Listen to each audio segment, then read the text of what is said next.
Welcome, brothers and sisters, to our weekly devotional program. Today, we have a wonderful talk from a dynamic, yet so humble Sai brother.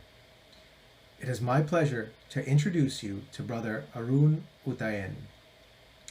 Originally from Sri Lanka, Brother Arun comes from a family who have been followers of Swami since the year 1968.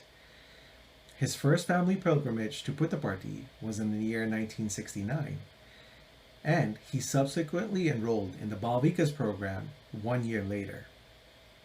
In the year 79, Brother Arun joined as a Sai student in the intermediate education program from the 11th standard at the newly established Sri Sathya Sai College of Arts and Science, Prashanthi Nilayam. He continued his education by completing his bachelor's degree in commerce, and then he went on to complete his master's degree, also in commerce, in the year 86. While being a student at Prashanthi, he became a member of the music group, in which he played the sitar. He also joined the Veda chanting group and was a member of the maintenance team. After completing his studies, Brother Arun's journey led him to be an active member in Sai centers in Sri Lanka, Abu Dhabi, and currently in Canada. He's a Balvikas teacher, a study circle facilitator, and has served as the president of the Sri Sathya Sai Center of Scarborough. He's currently serving as the devotional coordinator in Region 2 in Canada. Brother Arun works with youth around Toronto in studying of Sai literature and bhajan singing. He conducts weekly sessions at home for youth and young adults from various centers in the Greater Toronto area. It is now my pleasure to pass you over to Brother Balu, our regional president, who will be facilitating our talk with our special guest. Sairam. Thank you, Umesh, for your wonderful introduction, and thank you, Brother Aruno, for accepting our invitation and being with us today for this satsang called Sarvam Sai. Everything is Sai. It's a wonderful title. On behalf of all Region 3 devotees and also the devotees who are watching this program from other regions as well as other countries, we welcome you for this satsang. So I know very well that you came all the way from Sri Lanka to study in Puttaparthi. We'd love to know how that happened and how Swami gave that opportunity to, brought you close to his physical proximity. Please tell us your journey from Sri Lanka to Satsai Institute of Higher Learning. Sairam, brother.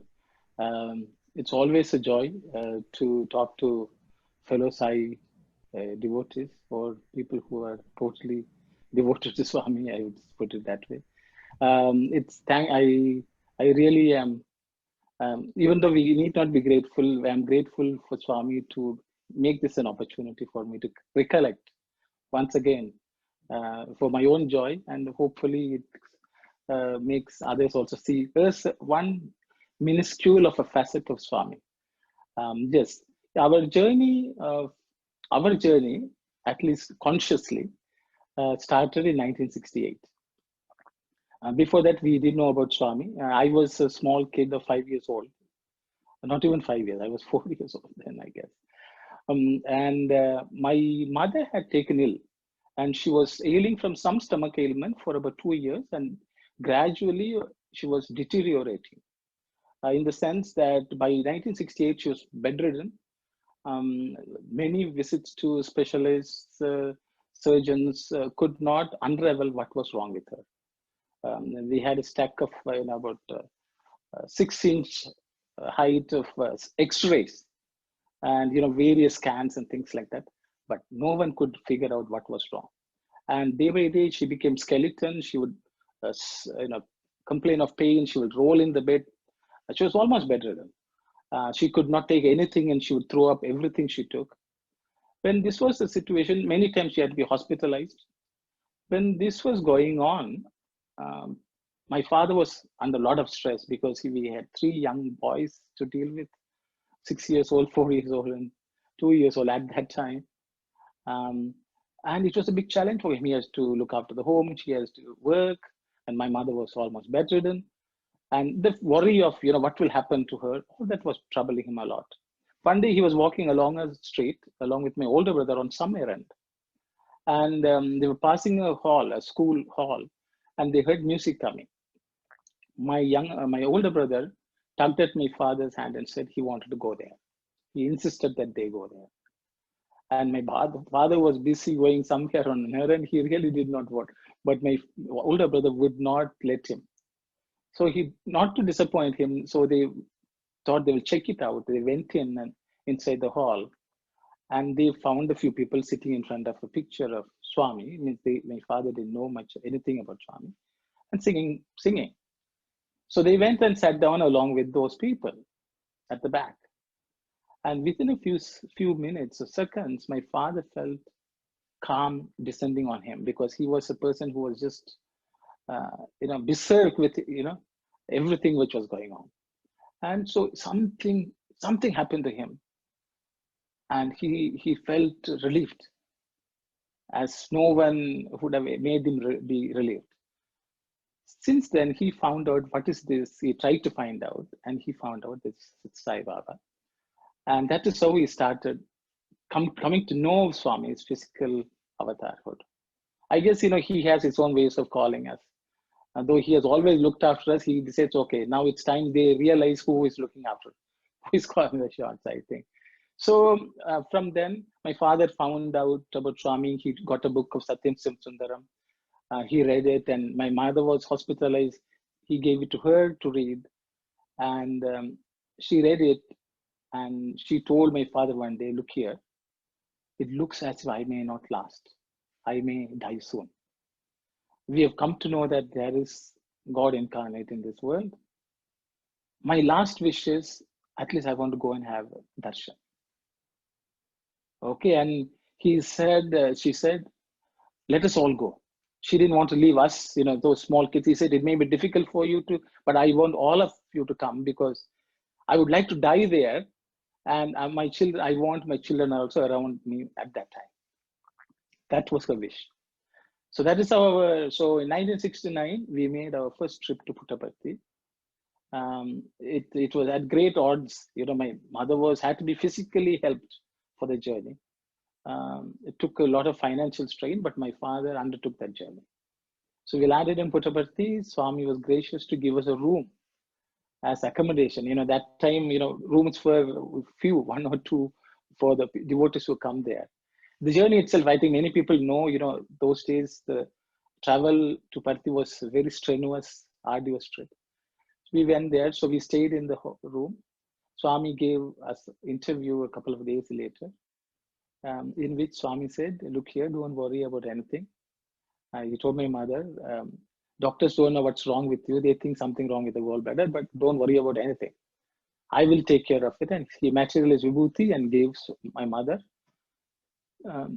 And she again, Swami give me some more, and he again materialized and gave a second time. And he said, don't worry about it. I am taking care of it. And my father was also suffering from some gastritis. Swami rubbed his stomach and said, don't worry, you are suffering from chronic gastritis. That will also go away. And my younger brother had knocked knees as a 3 years old. That time he was 3 years. Swami battered his knees, and he said he will be fine. All three were sorted out. My mother, when she came back to Sri Lanka, she was on her feet, and she was back to normal. No pain, nothing. For about 25 years, she didn't even take any medicine, including aspirin or Disprin or Tylenol or whatever. She only took vibhuti. And of course, that is how Swami instilled faith in us. So since then, we have been very, very active in the Sai organization. We joined the Balavikas program when it was started in Sri Lanka in 1970. Happened to be the first batch of Balavika students there. So from 70 to 79, we studied in Balavikas. In 1975, we happened to go to Puttaparthi for Swami's 50th birthday with a Balavikas drama, which we staged on Purnachandra Auditorium. That was the time when, my father decided my children should somehow come and study here in Parthi. By then, Swami's Whitefield College had already been established for about 5 years. So we all were looking forward from 1975 to come and study in Parthi. So in 1978, my older brother came to study because my father came in February and asked Swami, can I bring my son? Swami said, yes, you can bring, talk to the principal. So my brother came and joined in 1978 in Vrindavan, older brother. And so in 1979, I was looking forward for my opportunity. And by Swami's grace, it happened. My brother asked and Swami said, let him come. Came to in 1979, Swami gave us an interview and told my mother, don't worry, I will give him admission. And I was admitted.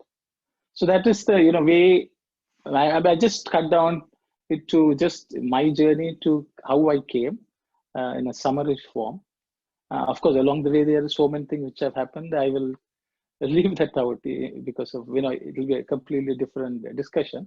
But that is how I joined Parthi. And then, of course, Swami took the task of, working on me, I guess. That's what I would say. That in a nutshell was my journey to Prasanthi Nilayam as a student. Beautiful to hear that. And the journey from the beautiful island of Sri Lanka, I had the opportunity to visit twice. And I still remember when we were that time, the time you're saying 79, we were in the primary school, not the primary school what is built in the Vidyagiri, but village primary school, which is in the Puttaparthi village.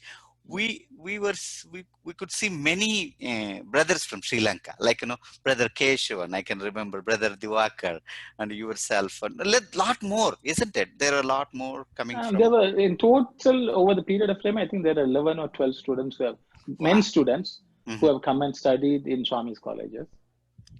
So over I would say over a period of say 15-20 years. Yes. So then, and also hearing your like journey says Swami's wonderful name of Sri Sai Arogya Pradayini Nama, because he is the bestower of the health, and he removes any health related elements actually. Maybe I will just I will do a roll forward. So we never knew what exactly Swami cured. Okay, that I came to know in 2008. Because what happened was my mother took ill again when we were all living in Canada at that time. My took ill in 2005 or so with again stomach ailment. From 2005 to 2008, for 3 years she suffered. The pain was gradually increasing. She was almost bedridden. She couldn't eat. There was endoscopy done, ectoscopy done, all sorts of scans were done. They could not figure out what was wrong. But in 2008, January, the doctor said, okay, let me do another endoscopy. And then he realized there was a cancerous growth from outside the alimentary canal protruding into the. But what I would say is the way my mother would roll on the bed, the way she would complain of the pain was deja vu, means that was the way I saw my mother when I was a 4-year-old kid. The same complaints, same symptoms, everything same. And so she was diagnosed with cancer, and they tried to do a surgery to do some gastric bypass for her because there was a blockage. And that time the surgeon who did the surgery came after he finished the surgery. He was coming out and discussing with us. He said surgery went well. Of course, my mother passed away in three months' time later. But he had a conversation, and in that asked me, did your mother have cancer before? Was she in remission? I said, no, not to my knowledge. I mean, she has never. So he said, no, it has to be because I saw some old necrotic cells of at least a few years old. There must have been cancer, so it must have been a remission.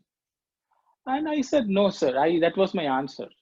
But later on, it struck me, oh my God, maybe that's what my mother suffered from, because that time also they could not diagnose. Even now, they only diagnose at stage 4, though she had consulted many doctors. So then I realized the immense love of Swami. Even though he did something, he didn't even tell us what he did, that is because maybe we would have worried, oh, she had cancer, it may come back, all sorts of worries. He just removed everything from our mind so that we could think of him. That's all I thought I would just mention. Arogya Pradayini means, of course, he does. See, many people can ask why does he cure for some, why doesn't he cure for others? I think he only used it just to pull us to him.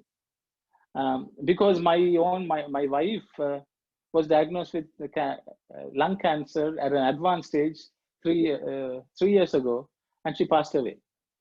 Okay, so I would say we should not even so, because even though Swami used giving arogya to bring him, even I think my belief is he gives arogya only to pull us to him.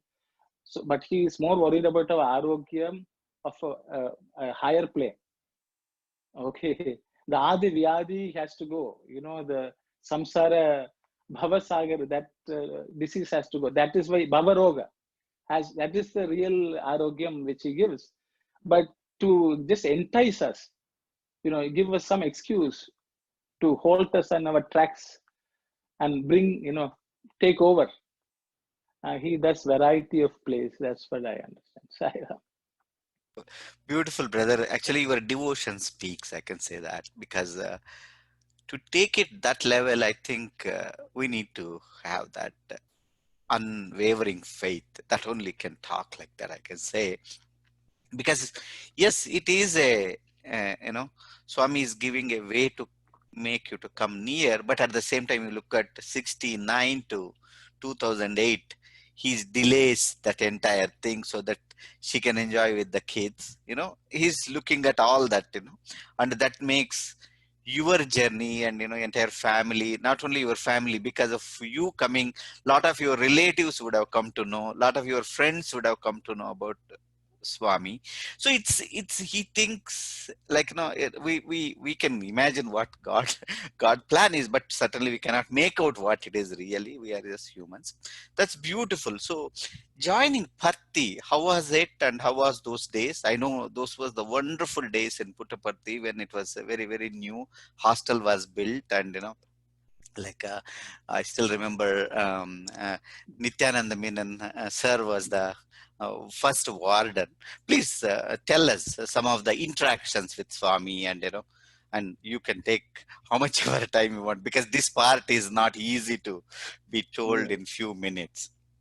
Yeah. So see, in 1979 there was no hostel, there was no college, there was no building. So in 1979, when we came, because my older brother knew that Swami is starting a college, and he told me it is better you join there, because if it's a new college, Swami is going to spend more time. So that was the reason I came to Parthi. And when my mother and I went to the accommodation office or administrative office, ashram administrative office, and asked, where is Swami's college? And they said, we heard that Swami is starting, but we don't know where. Okay, so there was no news of anything, and no one seemed to know where the college is going to start, where people are going to stay. Nothing was known. And during this time, my mother's visa, which she had gotten from Sri Lanka, was only for a month or so, but she had to return. The ticket date was coming up, so she didn't know what to do. And that's when Swami gave us an interview and said, you can leave him and go, I will give him admission. That's what Swami told, and my mother also left. I was myself, my older brother was there for a few days, and then Swami went to Whitefield. So my brother said, no, I have to go back to Whitefield. My classes are going to start, and he also left. But there was no sign of any building or anything. So every day we would go and ask administrative block and administrative office, ashram administrative office, and ask, what is happening, sir? Where's the college? So I think they got fed up with me. He said, when something happened, you can come and read the notice board. We'll put a notice. That's all. So every day I used to go and watch. And after a few weeks, there was a notice which said, come to Ishwarama High School. Anyone who has come to join Sri Satya Sai Junior College. So basically the upstairs portion of Ishwarama High School was allotted for our college, which was starting. There were degree classes. So there were not enough classrooms for us also. So half the classes were held under trees outside. And we will take turns. Only if there's laboratory work or something, we would go into the classroom. That was a college. And of course, we got the old hostel which is called Old Hostel, which is an extension of East Prashanti, the building which is between Gopuram and East Prashanti, which was our hostel. Two floors were allotted to us. There were, I think, 60 of us for each dorm. Very simple lifestyle. There was absolutely no furniture. Our bedding and our suitcase, and 1.5 feet by 6.5 feet was the real estate allotted to us. That's how it started. But I was very, very happy to have gotten a chance to live, because when we wake up and look, we see the mandir, so you can't get anything better. That was my yearning for a long time. I happened to enjoy it for a year and a half, because we stayed there. If Swami, we can see Swami's room coming out, light, everything we'll be watching, so it was very wonderful, which Swami took away after some time, but it's okay. So that was the journey. But I think there's one incident which always, it's very, I would like to share, because Swami taught me something which has stood me in good stead all these years. So after I joined, there were only a few of us, 60 of us, so 120 of us later. And Swami used to spend a lot of time whenever he used to come for darshan, between darshan and bhajan. He'll walk around, talk. He spent all his time with the students. But that time was not very pleasant for me, because Swami was not talking or smiling, not even looking at me. And it started bothering, because I was away in a foreign country. Everyone around me was talking in languages which I don't understand. I felt like an alien, a misfit. Even my English was very, because I had come from Tamil medium, English standard was not the best. And my pronunciation was accent of Sri Lankan was not understood by most Indian boys. I could not understand them properly. So there were lots of challenges.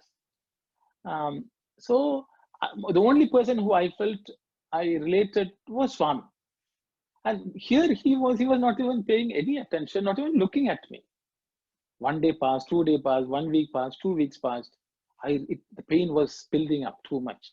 Because what Swami would do was, he will, in the darshan, many people are familiar with it. Swami will not exist. He will talk to me on the person on the right, a student on the right, on the left, but he will not look at me.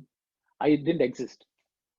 So every day I started writing letters and pouring my emotions out. But even though he was not looking at me, he knew I had an outstretched letter.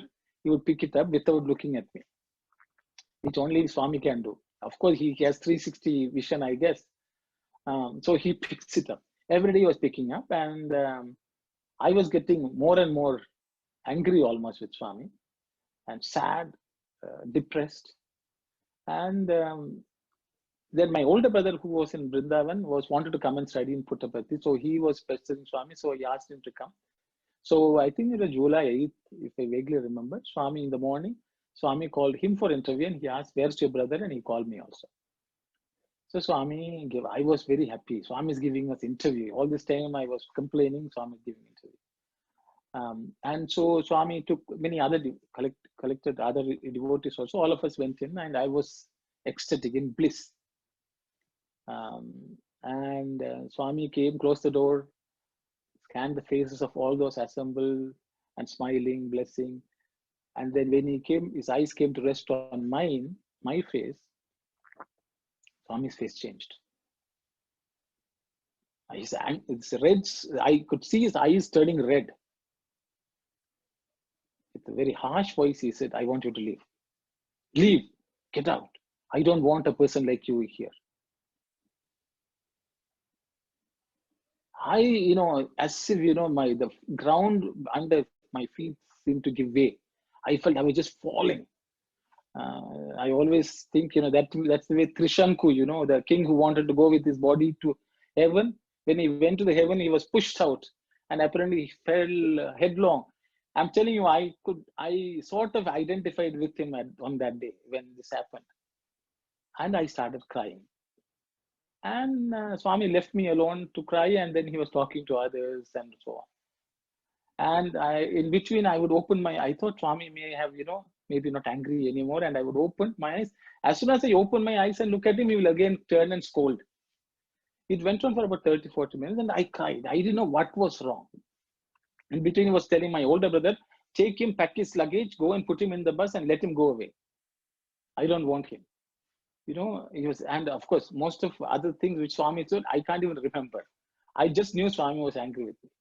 And then Swami took me for a personal interview. That's the main interview room. From that, there's a smaller alcove or something that Swami will take and individually talk to devotees. So Swami took me. My turn came.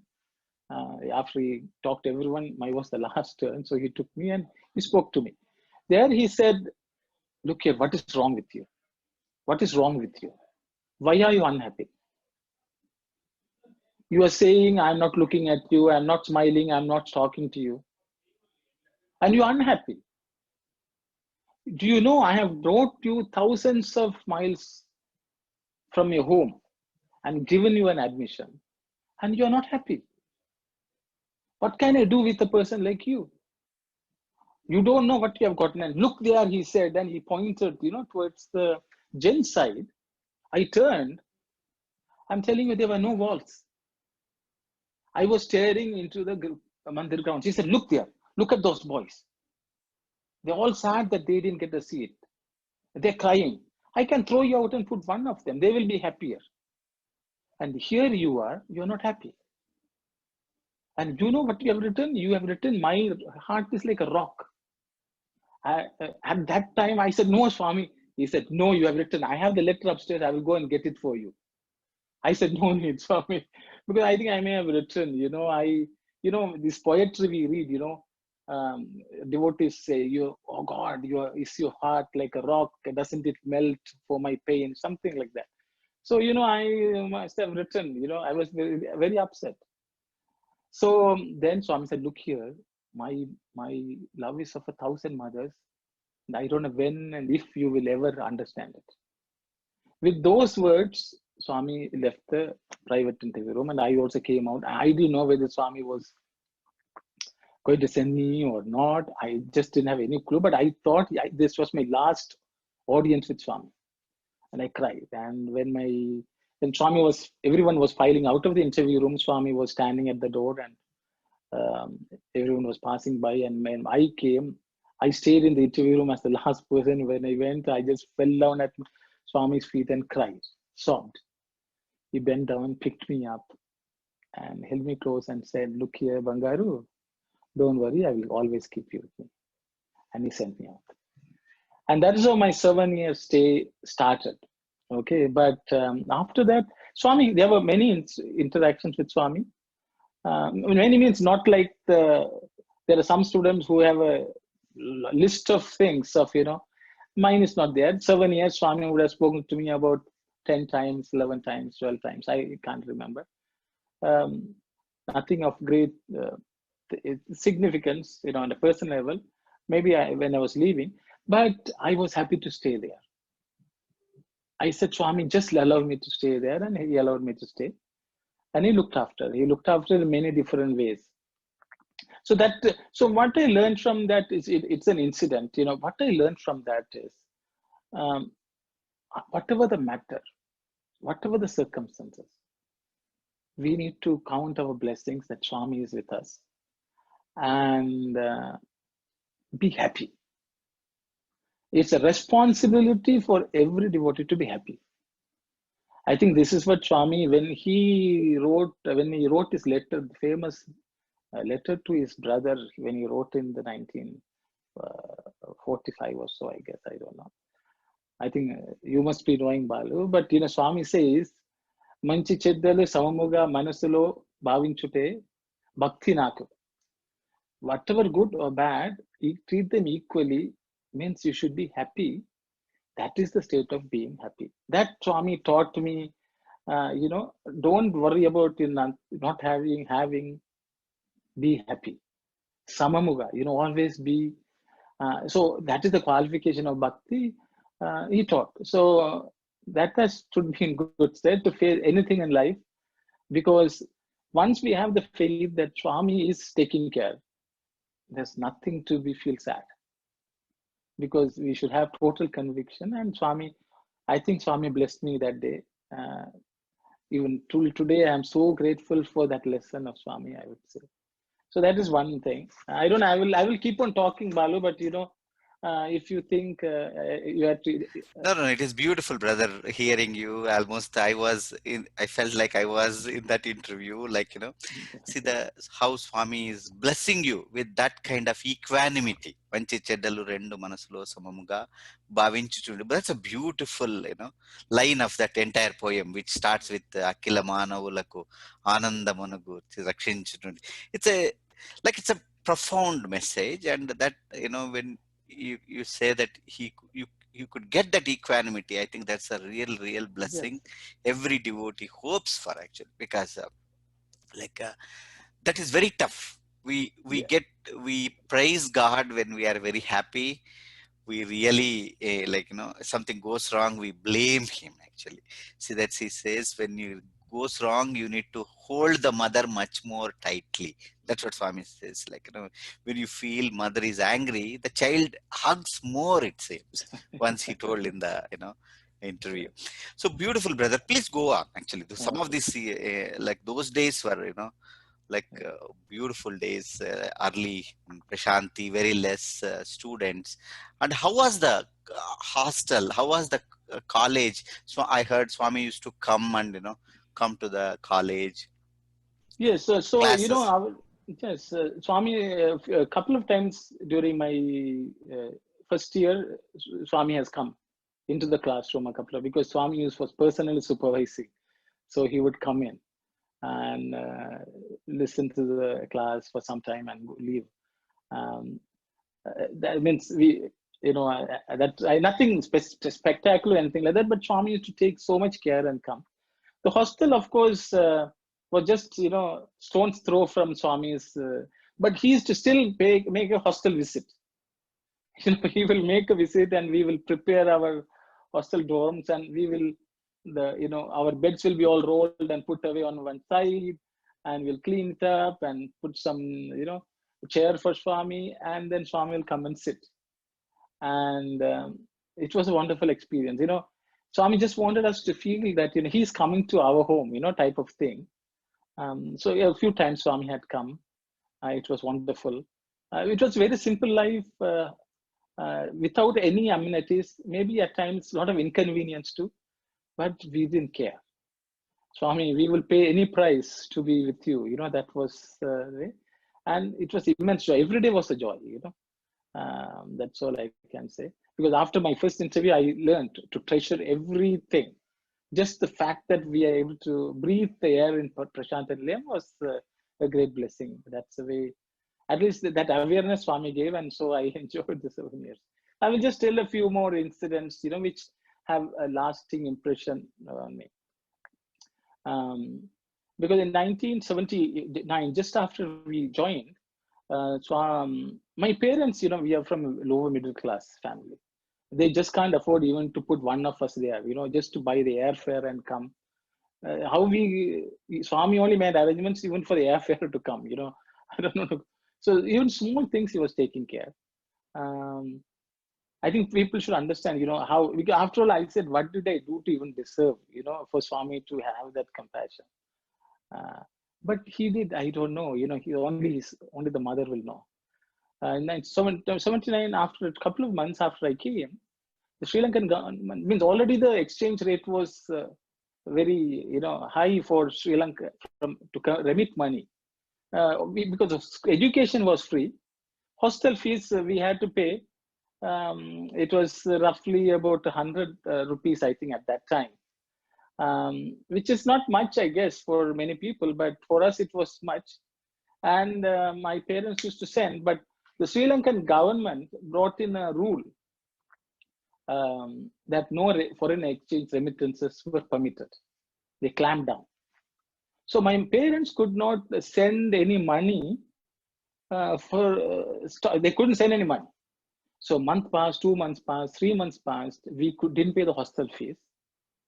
And we didn't have even pocket money. it was dire situation from perspective.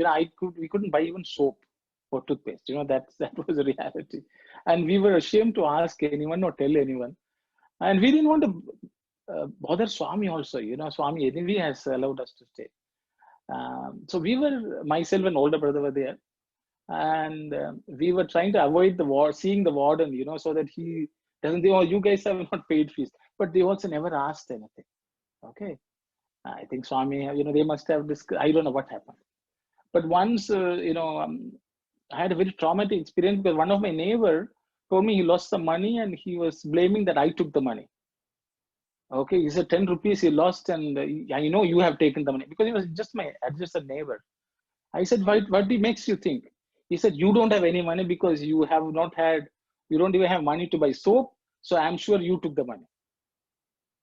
And I went and cried, that day I still remember going to the washroom, closing myself and saying, Swami, this is too much. I can go without food, but if somebody calls me, this is what do you want? And he was threatening that he would complain to warden, and I don't want warden to talk to me, because already we are not paying hostel fees, and he will think these fellows are not paying hostel fees, this fellow is not stealing. I thought all the worst things possible I imagined, and I cried. When I came out, I was summoned by the warden. So actually, myself, my older brother, and another Sri Lankan student, the warden came and spoke to us. And he said, look here, Swami has asked me to tell you that he knows that your parents are unable to send money, but Swami doesn't want you all to be worried about it at all. Swami will take care. And then he gave us an envelope for each of us with some money, saying, use it for pocket expenses. Swami has assured that he will look after. The thing is, Swami did that. I think Swami has done that to many, many students, But I always try to recollect. So I have always gone back and thought, why should Swami do this? I have also thought, why can't Swami make us well enough so that we can pay for the hostel, or, there are many ways he can bless us. After all, he is divine. Why did he choose? Is it, am I special? I don't think so. Because I don't see myself as special. But every devotee, everyone pining and praying for God, have equal deservedness for God's interference. But then sometimes we think he is not taking care. But I understand from that, he want to send a message, I will always look after. Okay, because I think that the purpose of avatar is to not bless a select few. Okay, absolutely not. But he gives us the experience to understand that God is the source of all income, all wealth, all support. Okay, but to demonstrate that to the person benefiting from that directly, and all the people who are listening, that he is the source. He just wanted to send that message, and I think that is why he played that drama. The avatar itself is drama, and so every interaction, actually, the lesson is for everyone. The lesson is for me for life. And even today, after 40 years, I can see his hand in everything in terms of even giving me the financial support to go on. So, but he demonstrated so that story remains in my heart fresh. I can always go back. That's what I thought I will share that also with you. Have I run out of time? And then I will stop. I will tell another incident also. These are, there are many, but I'm just picking a few which stand up, they're so green in my memory and they're so inspiring for me. I thought everyone should share that joy. Because after all, the story of Swami, we are just incidental, just to serve his love, he just picks a ladle and he dips and he distributes. So we are just like the ladle. If we are lucky, if we also tasted a little bit of that, like the spoon, which, after all, it's his story, his glory, his love. So in 1982, all three of us were studying. Okay. And one day, see, I am sure many of the devotees may have heard me telling this story, but I can tell the story every day of my life because it just reminds and reinforces the lesson. So in 92, all of us were in Puttaparthi. My older brother, I have a younger brother. We are three brothers. All of us were there. And Swami, one day after darshan, he was walking around and suddenly he told my older brother, come. And he asked, where are the brothers? And so all three of us were picked up by Swami, and Swami took us to the interview room. So we were happy, Swami is giving another interview. So he went inside, closed the door, and went and sat on his chair. And he said, look here. In Tamil, he asked, when was the last time you wrote a letter home? Was the question. See, this, we usually, because in Parthi, you know how it is. Swami, there is some activity. We all immersed in Swami's thought. We were in, cloud nine, almost in heaven. It was as if Swami was just dragging down to terra firma, to the ground. Okay, pull down. Swami, I was thinking, we are thinking of you at such high levels. Why are you bringing down to the earth, like that? But Swami said, when did you? So we, all three of us were struggling to find out remember when we wrote a letter home last. Then Swami kept on asking a few times. Then we mustered some courage. And Swami, few weeks ago. Okay. Swami said, no. None of you have written any letter home for 3 months. Do you know how I know? What's the next question from Swami? So we normally will think Swami knows everything is God, the standard. We just kept quiet. Swami said, you know how? Right now, your mother is sitting in front of my picture and crying. She's telling Swami, I sent all my 3 children to you. I'm struggling, doing my best to keep them there. I'm happy that they are with you. But they seem to have completely forgotten me. They have forgotten me, and you also have forgotten. Because what are you teaching them? Are you teaching them to completely forget me? You have also forgotten. They have also forgotten. What is there for me? She is crying. Swami said, look here, your mother has sacrificed everything. They don't go without food. She has sold her jewelry to keep you all here. You know that. You need to be showing at least a little bit of gratitude. Right now, you're going outside the interview room, sitting down, writing a letter, all 3 of you. Go to the post office, mail it, and then go to the hostel. And hereafter, every week, all of you have to write one letter each home. If you don't do, when you miss one, I'll throw you all out. Swami said this. But this is an incident. It's very simple, it looks like, but it has immense. It's like an akshayam of Swami's divinity. You see, every day I can sort of see when I sit in front of Swami's picture today and pray, I am reminded of that. That assurance, I am listening to your prayer. Because my mother was thousands of miles away in Sri Lanka, in Colombo. And when she prayed, when we wrote letter home, she was ecstatic. She didn't need any other proof in her life that Swami is listening. And also he taught us, you may be imagining and deluding yourself you are in the spiritual plane. But in the worldly plane, you have to function. You have to do your duty. You cannot neglect what you have to do. You have to be grateful for all the help people around you do.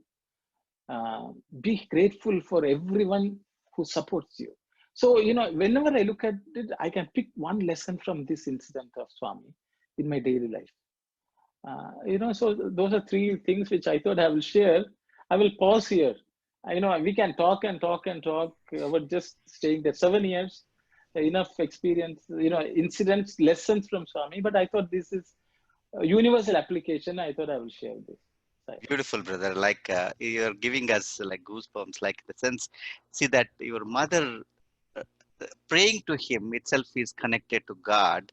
That what all we should learn is praying to him continuously. And also at this juncture, I remember our warden Shiv Shankar Sai sir, you must be knowing him too.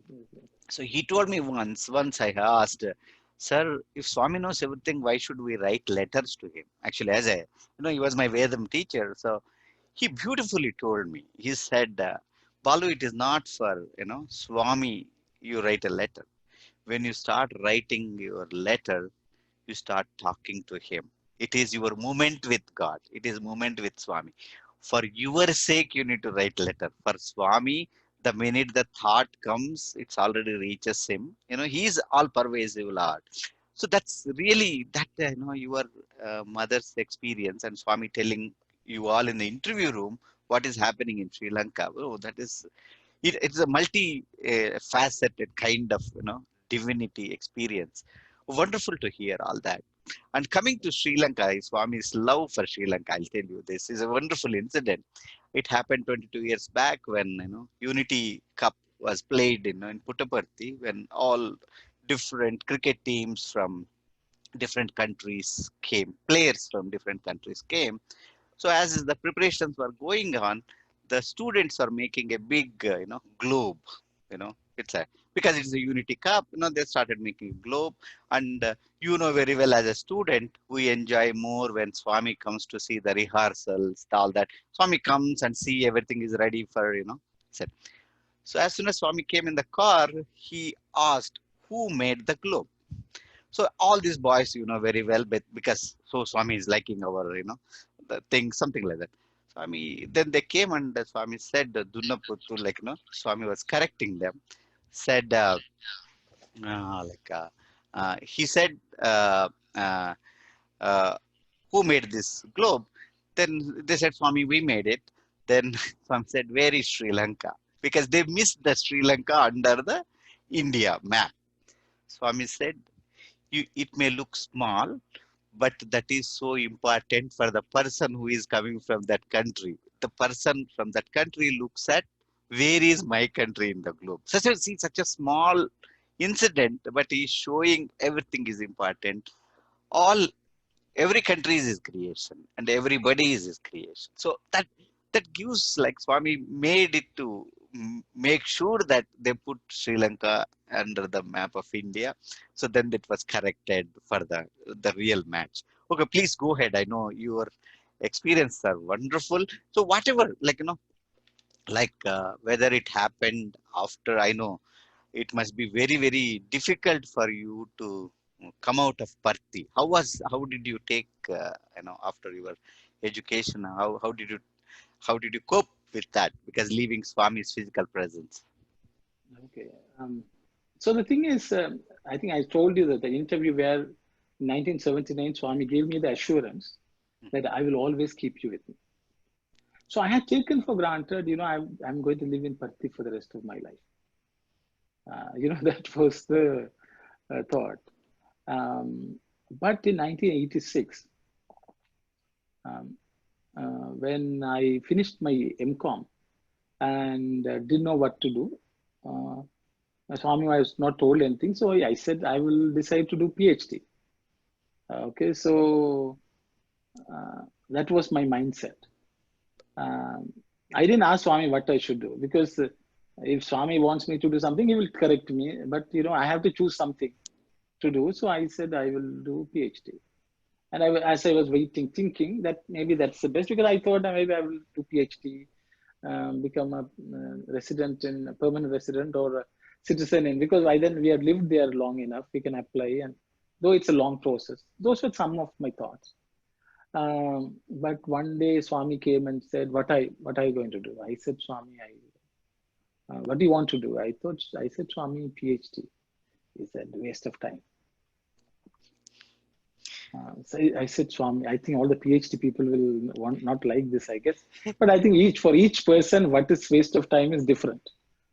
Is unique in it. So he said it's waste of time for you. I said, I didn't know what to do. But in the meantime, I had talked to the registrar, Mr. Chakravarti, and he said, yeah, before this question, I had already spoken to Mr. Chakravarti. And he said, look here, we don't have any guide at this point in time. So what you do is you come up with a proposal, then I will try to get you a guide. So I had done some work for about a few weeks and came up with a research proposal. I wrote up a proposal and I took it to him and I submitted. And then he went through it and he said, it looks reasonably good. I will try to find a guide, but you start the research. These were his words. So I used to go to the library, after, between whenever Swami's darshan was over or something. And I was trying to do some research. It was at this time that Swami asked. And I said, Swami, a PhD, he said, waste of time. No, you go home. You do your duty to your parents. And I just couldn't. I thought, Swami sometimes tests your tenacity, you see. So I said, Swami, Sairam, and we kept quiet, and I was continuing. Another time also Swami asked and told the same thing.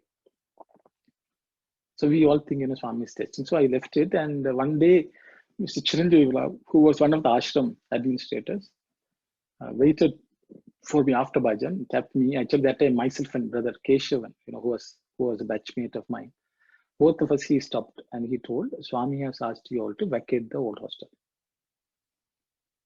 So it means all students were allowed to stay in that old hostel, but Swami has asked us to vacate.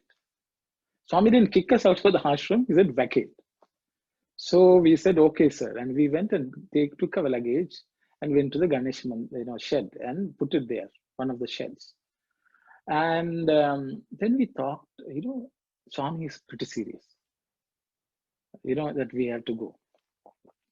So we don't want to, if Swami says something, we need to do. It is not, like we can't, we don't like it, but what to do? So we went to the post office and sent a telegram to Swami. Swami, we understand Swami wants us to go, but please grant us permission till Dashara. We would like to witness Dashara and leave. And we sent a telegram. That evening after bhajan, when we were coming, same Mr. Chiranjeevi was waiting. He said, Swami has asked you to move back to the old hostel. So that was the message Swami gave. Okay. I was still not very happy, but what can we do? We cannot question Swami, So I left it at that. But in 86, October 18th, that was the day I was supposed to leave. In fact, Swami was not talking at all. And I thought, Swami, I've stayed with you for 7 years, you are just sending me away with nothing, You didn't even look, Vibhuti, Prasadam, Namaskar. I was so 10 o'clock. So the last darshan, after darshan, we had to rush. Bhajan will be there. And as soon as the bhajan was over, the bus was taking off.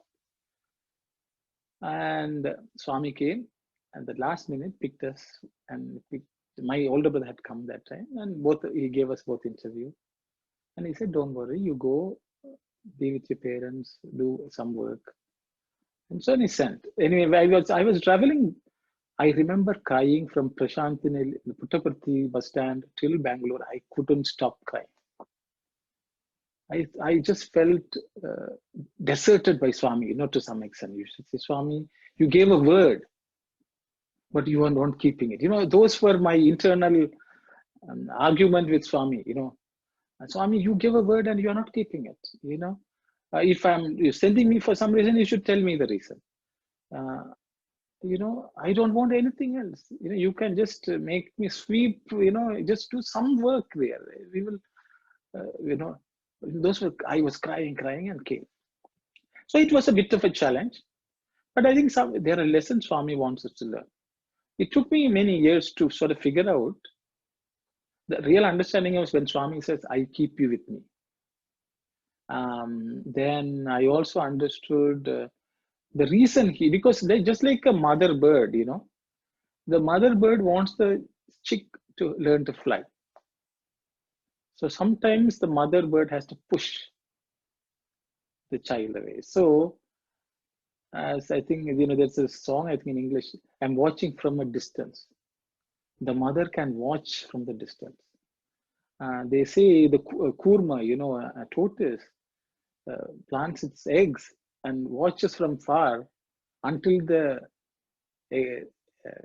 eggs are hatched. So from a distance also, you are still within. The Lord is still keeping within him. That I understood. It took me, I said, decades to fully understand that. So he prepared not only to go out and try to fly on our own, and also prepared for his Swami's eventual, departure from this, earthly sojourn. And I think all that he prepares, so I think in 1964, I think there's a discourse of Swami in which Swami gave the permanent residence. There he is telling, understand, when you are in Prashant and Nilayam, there are the rays which come from me of three kinds. At the physical level, there are rays coming. If you imbibe them, you can become a good sadhaka. At the subtle level, there are rays coming. If you can imbibe them, you can become a Mahatma. At the causal level, there are rays coming. If you can absorb it, you can become a Paramahamsa. The choice is yours. That's what Swami says in 1964. I happen to read.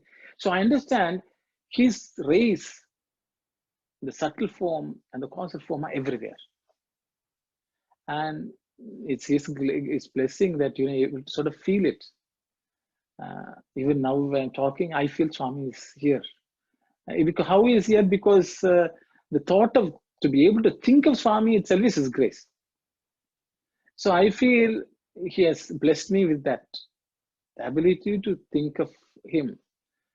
With that, he has always been with me. That's what I would say.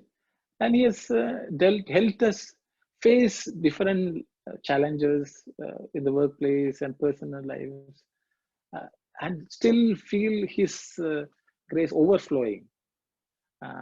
That's all I can say. I hope, I don't know whether I answered your question, but this triggered these streams of thoughts, so I thought I would share.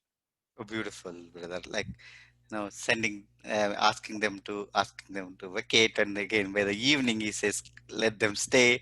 This is the play of God. Like, it's wonderful to hear that, and the way you explained about those rays, that is again grace. All rays are his grace. Whether he wants us to become a sadhaka or a mahatma, or a paramahamsa, it's all how we can accept that part of God's race. Beautiful, brother. So, and I also know that you are very you are active in the Satsai organization. Please tell us some your insights and learnings. Yeah, so the thing is, I would not say, see, whatever I do is for my own benefit only. Okay. But what I felt was, I mentioned about gratitude, Swami, in my mother's prayer incident. What I think is, from 1969 to 1970 to 1979, until I went to Parthi, I was part of the organization. I benefited from the organization. I benefited from the Bal Vikas program immensely. I'm eternally grateful for that. So I feel I have to give back something. I have to give back something in some way, some manner. So I always go back to some of the gurus who inspired me, how they inspired. Okay, I always recollect. And I am eternally grateful to them. So the thing is, so I always hold it in my head. And I say, in whichever small way I can be of some benefit to people around or in the organization to support the good activities which go on, I take part. I don't think I am doing something great. I do some my own small piece, and it gives me a lot of joy. I hope it gives others also, because they still continue to interact with me. So, and that interaction again makes us think of Swami. So that's why I said, that's all I'm doing. I don't think I'm doing anything phenomenal. I think just like what all of you are doing, So that is the only reason I am involved in organizational activities. Even though my personal sadhana is an independent thing, that gives me satisfaction. I have given back to the community what I took from the community.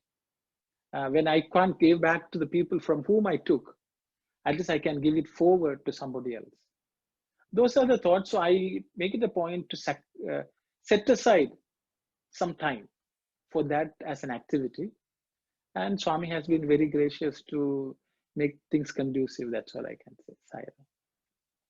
Beautiful, beautiful, brother. That inspires a lot of people as a token of our gratitude to the God who gave us everything, like, Sarvam Sai, as we say.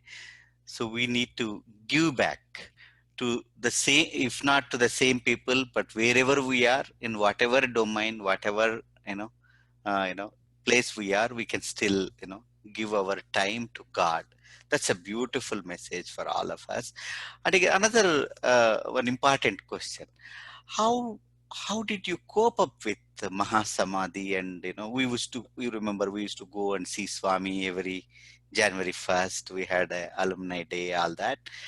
And losing that form, how did you cope up with that event of, like losing the form of Swami, and losing, especially what we miss is the touch, the look, the talk of Swami.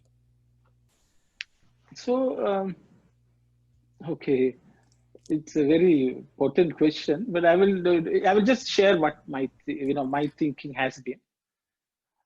See, from though I was trying to go to Puttaparthi as often, as you said, in every January the students meet. Unfortunately, when it started in the first few years, I could not go. The reason I was unable to go was I don't know whether it's just personal circumstances, because I have twin sons uh, and a daughter. My twin sons are both autistic, and the first 10 years of since the diagnosis, it was a big challenge just to look after them at home. There was no way we could take them and travel. So until 2009, from between say 1999 to 2009, for 10 years, I could not go to Prashantanali. I could not even attend bhajans here locally, because my wife and I have to take turns and go. Very few times I could even go to bhajan, because my young sons required 24-hour care, because one of them was non-verbal. He was given to all sorts of behavioral issues at home. So our life was not normal at home. So I couldn't even go for bhajan, and I have cried, Swami, why you are taking that away from me also, but that was the situation. So I could not go. But in 2009, myself and my wife, we decided somehow we will make a trip. Something told us we should go. So we made a trip, family trip, of much struggle. We went and came. And then later on, I was happy that I went and came. The 2010 January 1st, for that, apparently Swami told before that, let all the students come. Okay. When that news trickled down to us, I said, okay, a few months ago only I had made a trip, so why to go? Because again, family, we cannot go. It was just too taxing for all of us. And I didn't want to go alone also, because my wife cannot handle the home by herself. So I didn't think much about it, but my wife was on my case. She said, Swami has told, so you go, I will support whatever way I can. So just a week before January 1st, I decided to go. Because after my persistence, because my wife said I should not be the reason for you not going. So I happened to go for that alumni meet, January 1st, 2010. And the way Swami pulled and made all that happen, and I also got an opportunity to offer flower to Swami when Swami came to address the students. After about 20-30 years, I got a small namaskaram of Swami and a very close interaction. But when I gave that flower that day, and when Swami looked at me, I don't know, I have to tell you, that was 2010, January 1st. It was as if Swami is telling, this is the last time I will see you. No words were exchanged. But when Swami, just a fraction of a couple of seconds, Swami looked at me, looked through me, actually, I should say. And this is the last time I will see you. That was the thought which struck me. And at that time, I realized physically Swami is not going to be, I will not have his darshan again. Okay, that I sort of understood. So from that, I think for 14 months, I thought, I will continue to think of Swami, because Swami is not the form. Yes, the form is beautiful, but I like the form which I saw in early 80s. Okay, and the form which we saw in 2010 is not the form which I identified. Even if I see Swami like that, I will always recollect that time. So that form Swami has given enough. And I also felt sometimes I should not be greedy to have more and more and more, because Swami is not so cheap. Even a glimpse, one name is so powerful, and I should not treat it flimsy, in a flimsy manner. He has given so much. He has been with us for 85 years. Many great devotees, they only saw Swami, God, for a fraction of a few seconds after years of tapas. So how we absorb that is the most important, which I felt. And for me, Swami has not left. The body, Swami is, but I think he also trained us for a long period of time. In 86, when I left, from that time, I knew how to have this long distance, non-physical presence with Swami. And though I was going often from 2009 to 1999 and 2009, he also prepped that I could not even make a single visit. And so he's sort of prepared, is what I would think. Do I miss? I don't miss Swami. Absolutely not. I cannot physically see him. There are many others, I think, who are lucky to see Swami in physical form. Also, I hear. Swami has not blessed me with that, but he has made me think of him, and I don't miss him at all. I miss the physical interaction, which I lost in 86 anyway. So, but we have, we should believe that there are more greater things to happen. If we will feel only sad, we have lost something for something. I always have the hope there's always something better. Every moment, next moment is better than the previous moment. It is just that we, out of our ignorance, don't even see it. So Swami is with me, and I think so. I'm not worried. I will, in my next life also, Swami will be with me. I don't worry, whether I will be with Premasai. It doesn't really matter. When I understood that Swami will always be with you, it is only me, I can take me away from Swami.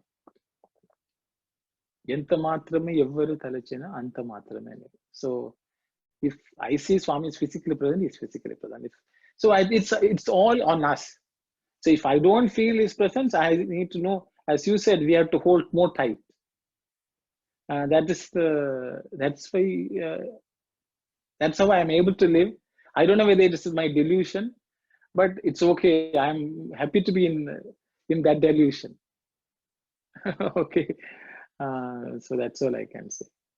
Oh, beautiful, brothers. Thank you so much. That's speaking from your heart, I can say that. And thank you for Swami. Like our heartfelt thanks to Swami for sending you from Canada on behalf of all the Region 3 devotees. Thank you again for giving us this opportunity to hear you. Sairam. Sairam, brother. I did not give you opportunity. Swami gave all of us opportunity. Sairam. I may have been doing something else, but it was just wonderful to talk about Swami. And thank you all for making all the technical arrangements, to Brother Ramesh also and Sister Vinny. Thank you all. I feel humbled, to have thought of to come and talk to you all. It's my joy, bliss. And that's all I can say. Sairam. Hope we'll have more opportunity to hear you, brother. Sairam. Sairam. Thank you so much, Brother Arun, for sharing your thoughts and your time with us. It was truly wonderful to hear about the early days of Swami's College and how it developed. You left us with many pearls of wisdom, some of which stuck out the most to me were the incident in which Swami showed you how it was important to count your blessings. After all, he's chosen us for his mission, and he could have chosen anyone. And in that, you reminded us that it's our responsibilities as devotee to always be happy, as Swami always reminds us. It was also so inspiring to hear you speak with such strong faith and calmness about the different adversities that you've encountered in your life. And at the end of it all, you reminded us that Swami is always with us, no matter what. Again, thank you so much, brother, and it was truly a pleasure. Now we will continue to the next segment of our devotional program. Sai Ram.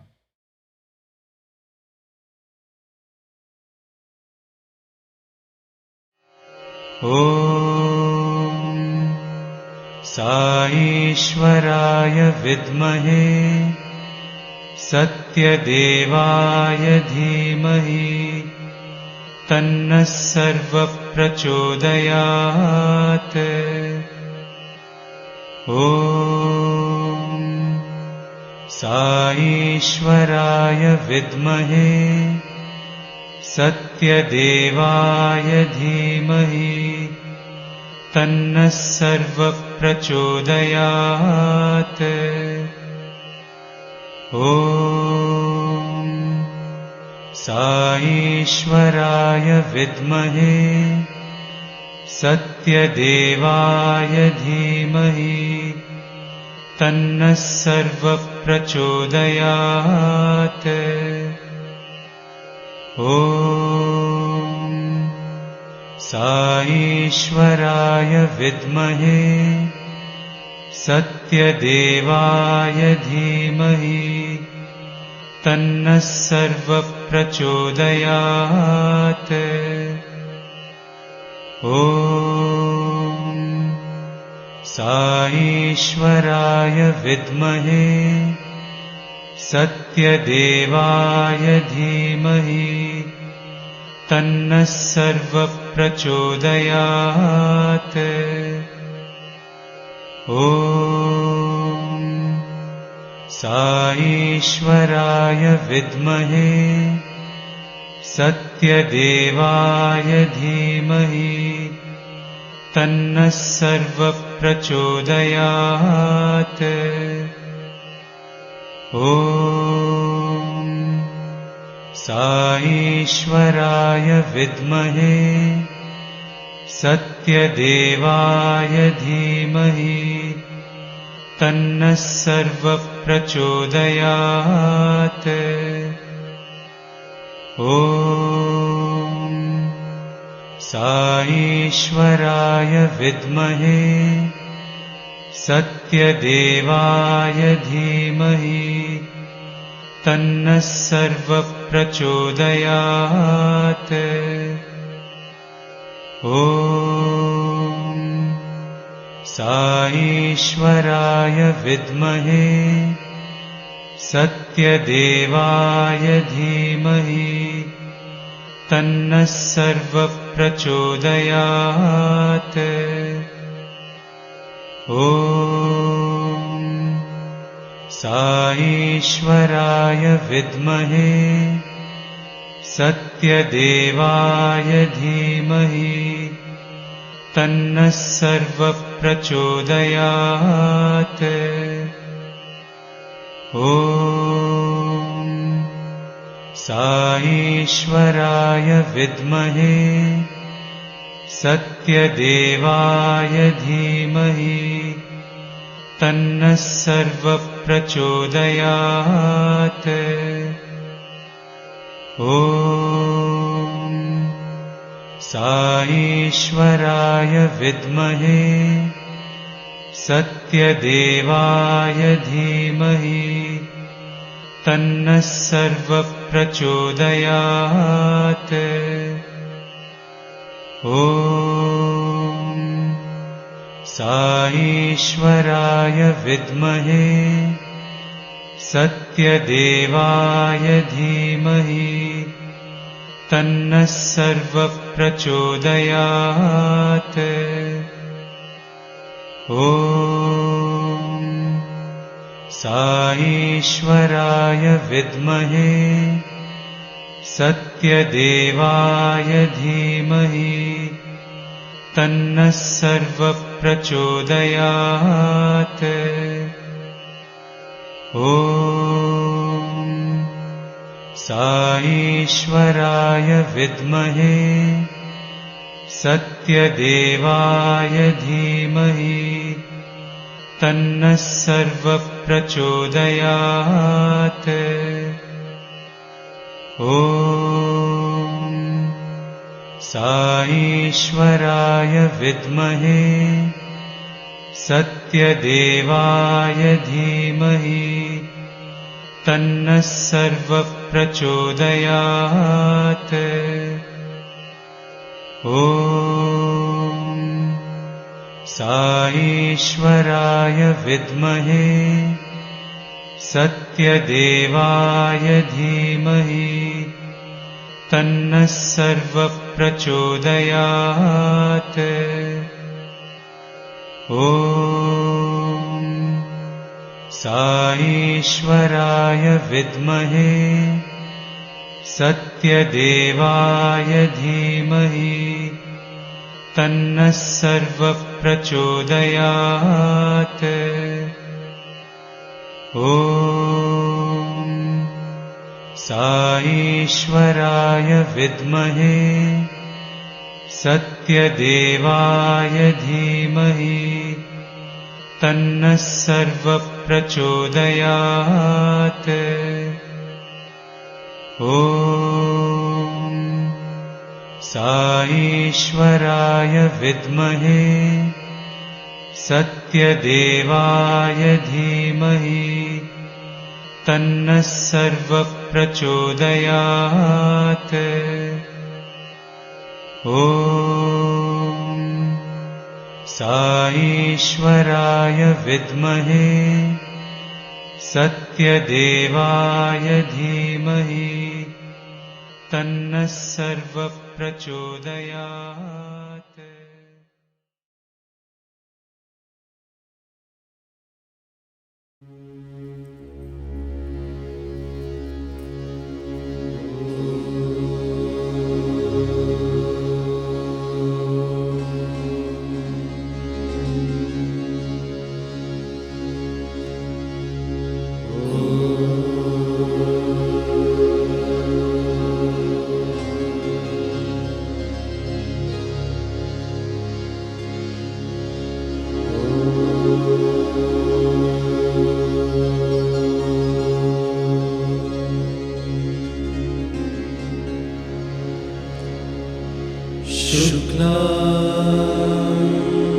भरधरं विष्णुं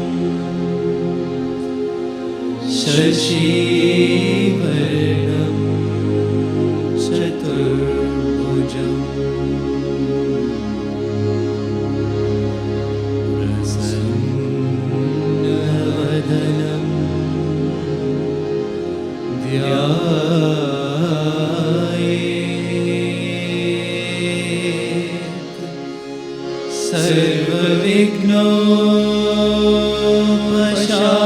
सर्वविघ्नोपशान्तये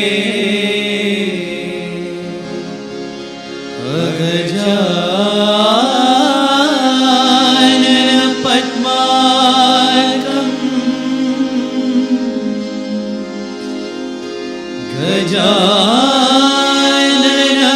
गजाननमहर्निशम्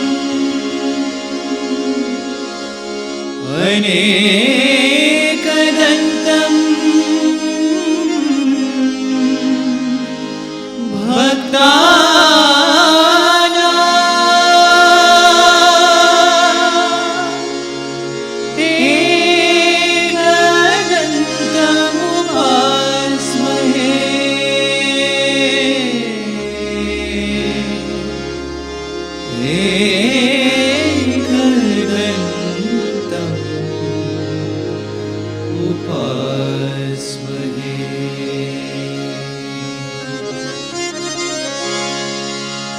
पाहि गजानन दीनावना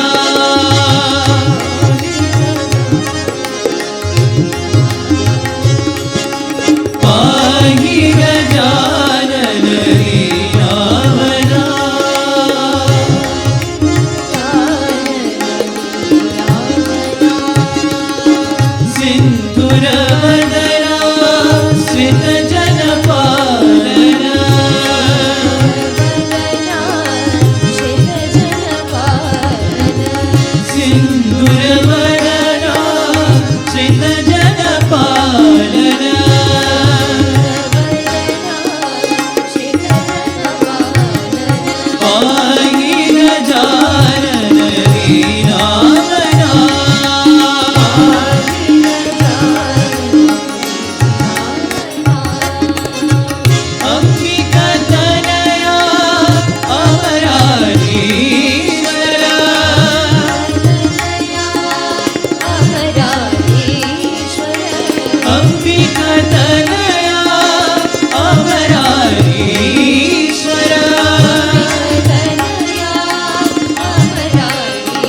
अगणित गुणगण आनंददायक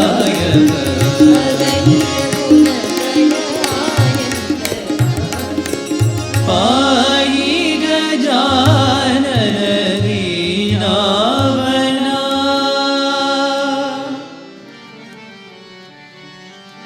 तुम हो दाता साई शंकर तुम हो दाता साई शंकर तुम हो दाता साई शंकर तुम हो दाता साई शंकर हमको दीजो आनंद बाबा हमको दीजो आनंद बाबा हमको दीजो आनंद बाबा हमको दीजो आनंद बाबा तुम हो दाता साई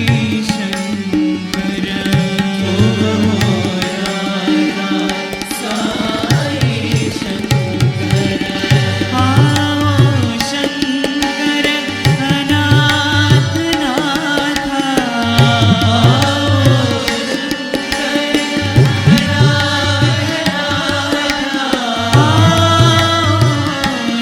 शंकर अनाथ नाथा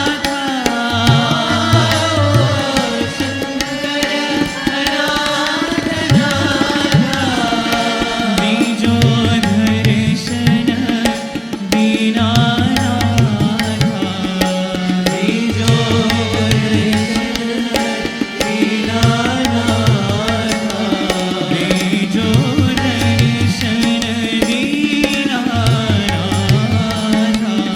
बीजो दर्शन दीनानाथा तुम हो दाता साई शंकर तुम हो दाता साई शंकर हमको दीजो आनंद बाबा हमको दीजो आनंद बाबा तुम हो दाता साई शंकर तुम हो दाता साई शंकर आओ शंकर अनाथ नाथा आओ शंकर अनाथ नाथा आओ शंकर अनाथ नाथा आओ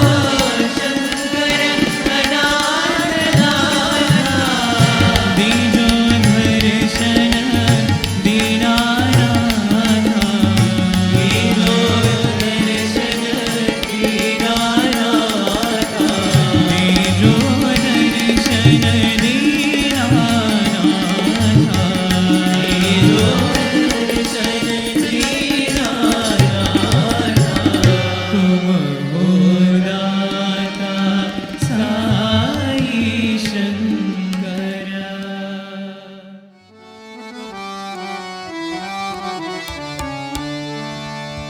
जय देवी भवानी मां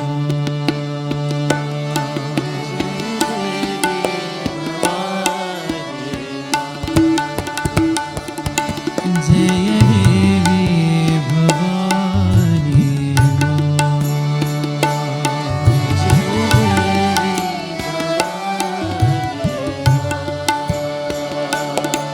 जय साई भवानी मां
जगदीश्वरी साई माँ, परमेश्वरी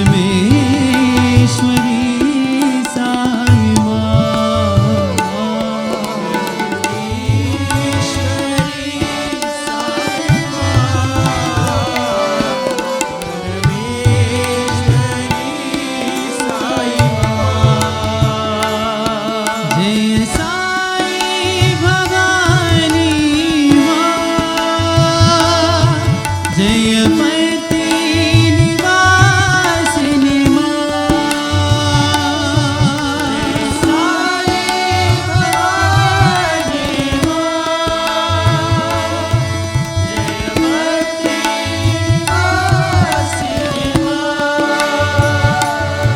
जय साई भवानी माँ, जय पति निवासिनी माँ,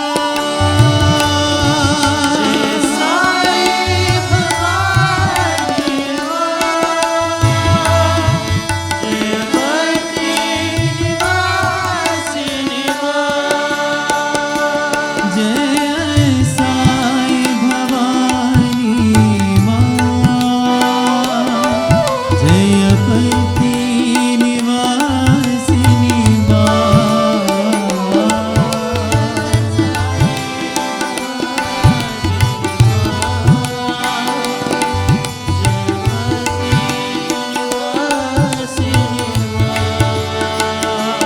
जय साई भवानी माँ, जय पति निवासिनी जय साई भवानी माँ, जय पति निवासिनी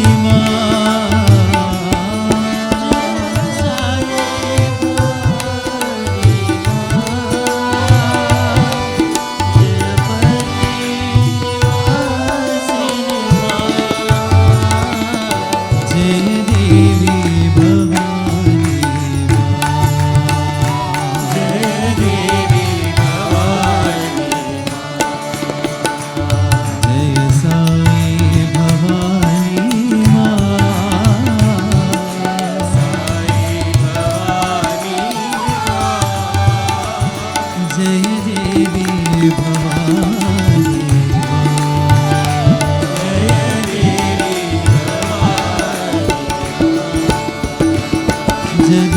जगदीश्वरी साई माँ, परमेश्वरी साई माँ,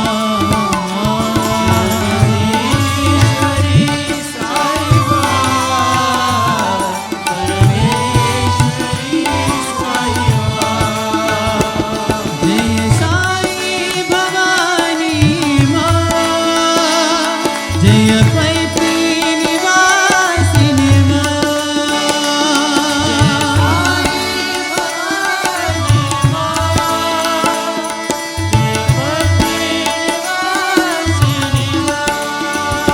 जय साई भवानी माँ, जय पति निवासिनी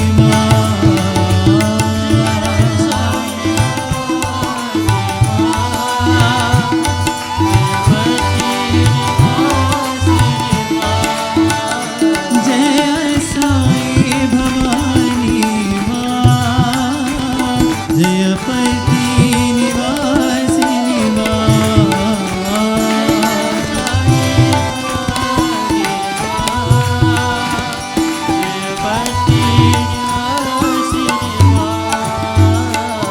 जय देवी भवानी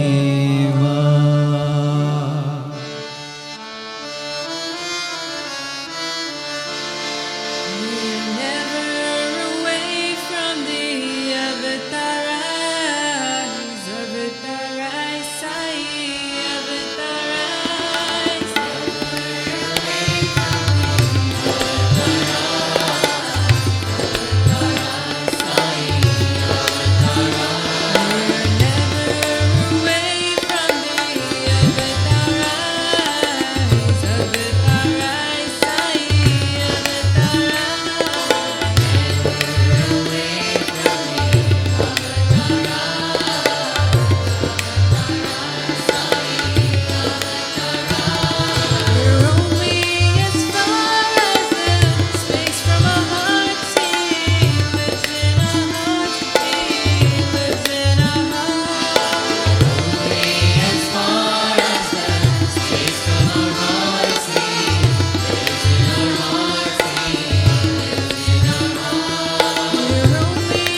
पतित पावन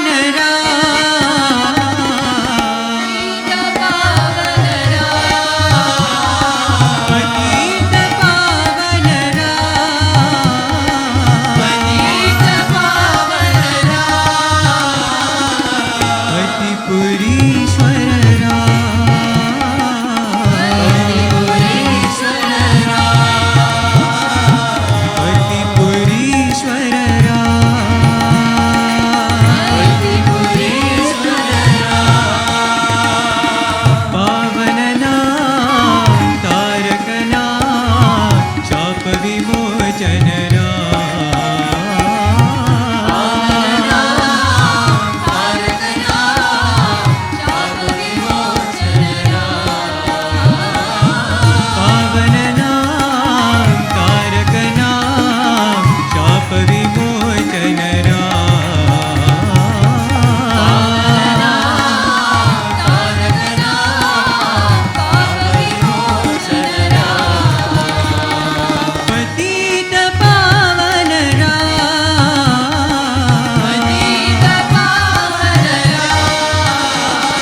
ओम हरि ओम भजो रे सदा ओम हरि ओम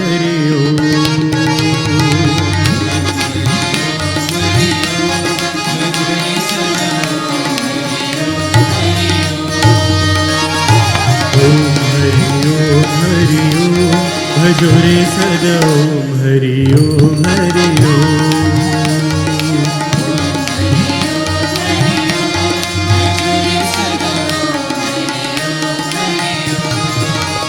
हरि नारायण हरि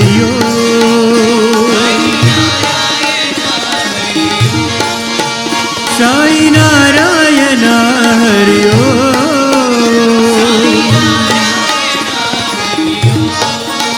साई नारायण हरि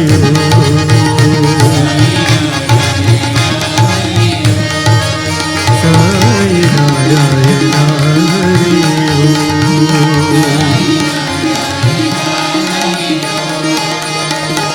नारायण हरि नारायण हरि नारायण हरि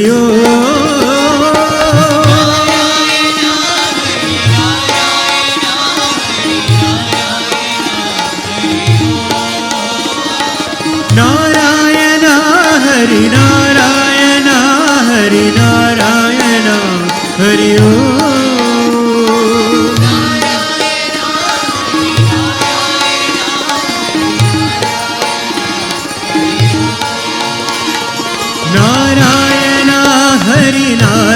नारायण हरि नारायण हरि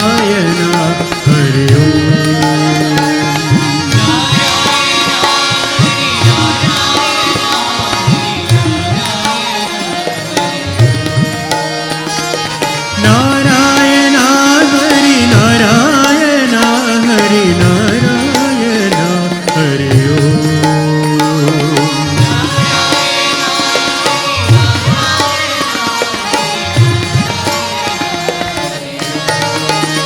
हरि नारायण हरि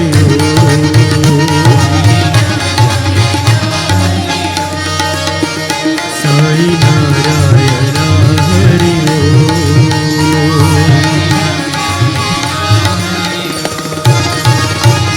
ओम हरि भजो रे सदा ओम हरि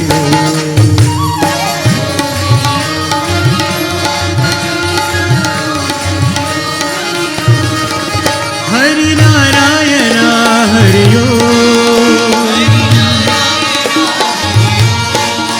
साई नारायण हरि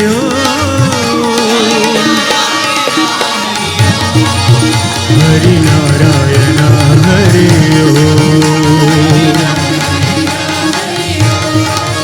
साई नारायण हरि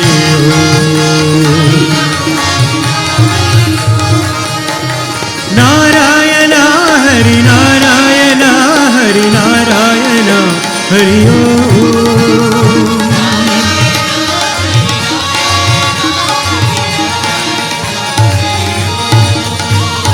नारायण हरि नारायण हरि नारायण हरि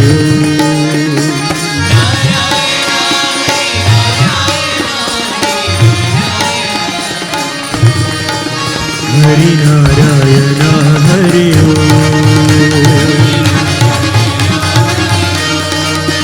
साई नारायण हरि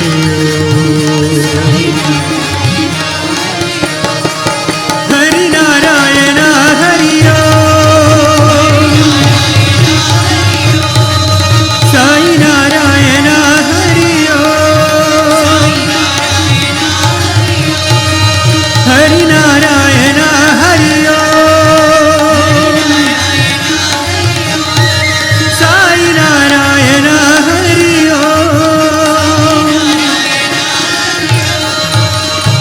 ओम हरि ओम भजो रे सदा ओम हरि ओम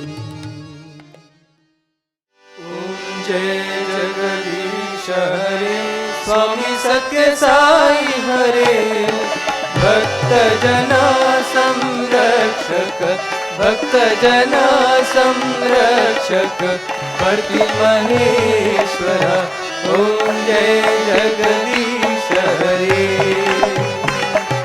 शशिवदना श्रीकरा सर्वा प्राणपते स्वामी सर्वा प्राणपते आश्रित कल्पलटिका आश्रित कल्पलटिका आपदान्धवा ॐ जय जगदीश हरे माता पिता गुरुदैवं मरि अन्तयु नीवे स्वामी मरि अन्तयु नीवे नाद ब्रह्म जगन्नाथ नाद ब्रह्म जगन्नाथ नागेन्द्राशयन ॐ जय जगदीश हरे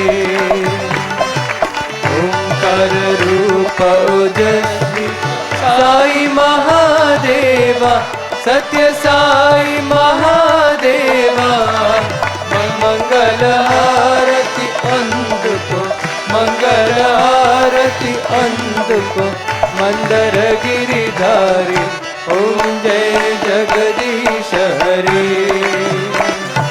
नारायण नारायण सत्य नारायण नारायण नारायण नारायण नारायण सत्य नारायण नारायण सत्य नारायण नारायण ॐ जय सद्गुरुदेवा नारायण नारायण सत्य नारायण नारायण नारायण नारायण नारायण सत्य नारायण नारायण सत्य नारायण नारायण ॐ जय सद्गुरुदेवा नारायण नारायण सत्य नारायण नारायण नारायण नारायण नारायण सत्य नारायण नारायण सत्य नारायण नारायण ॐ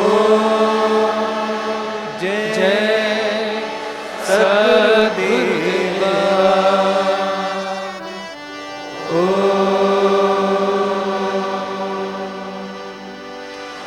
शांति शांति शांति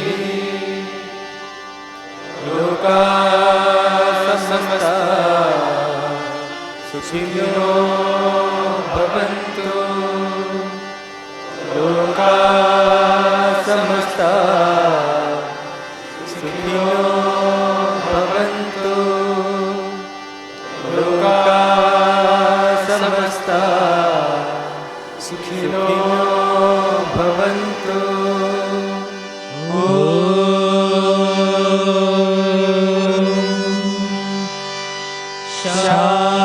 शान्ति शान्ति शान्तिः Sairam.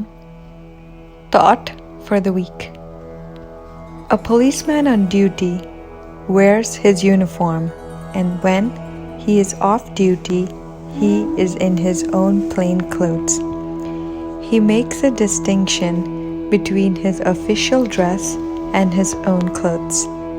This is all right from the worldly point of view, but devotees should not make such a distinction.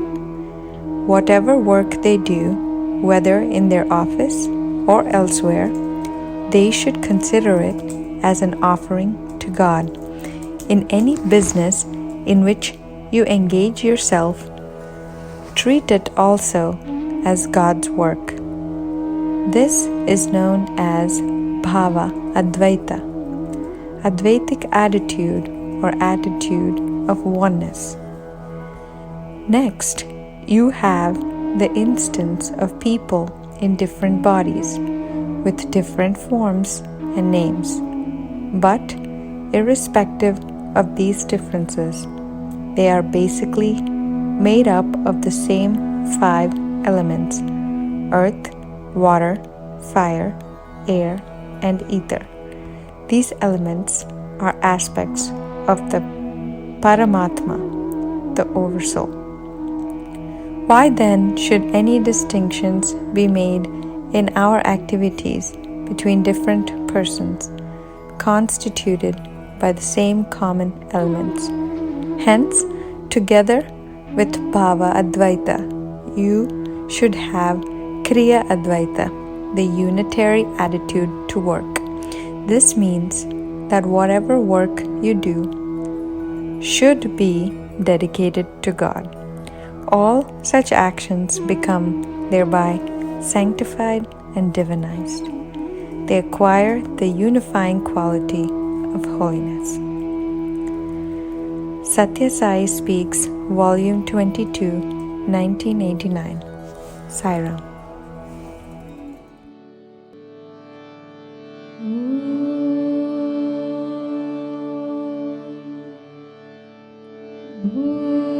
भूर्भुवस्सुवः तत्सवितुर्वरेण्यं भर्गो देवस्य धीमहि धियो यो नः प्रचोदयात्। अशीम बहु वहिष्ठेमस्ति उष्टास्ति उष्टाहमय शतशाय वहिष्ठाय यशे। नमो तस्सा भगवतो अरहतो सम्मा सम्बुद्धस्स। बुद्धं शरणं गच्छामि धम्मं शरणं गच्छामि संघं शरणं गच्छामि। श्मा इस्राएल अदोनाय एलोहेनु अदोनाय एहाद अदोनाय एहाद Adonai Echad. Our Father, who art in heaven, hallowed be thy name. Thy kingdom come, thy will be done, on earth as it is in heaven. Give us this day our daily bread, and forgive us our trespasses, as we forgive those who trespass against us. And lead us not into temptation, but deliver us from evil. For thine is the kingdom, and the power, and the glory, forever and ever. Amen. Bismillah ar-Rahman ar-Rahim. Bismillah ar-Rahman ar-Rahim. Bismillah ar-Rahman ar-Rahim. La ilaha illallah, Allah, Allah. La ilaha illallah, Allah, Allah. La ilaha illallah, Allah, Allah. La ilaha illallah, Allah, Allah.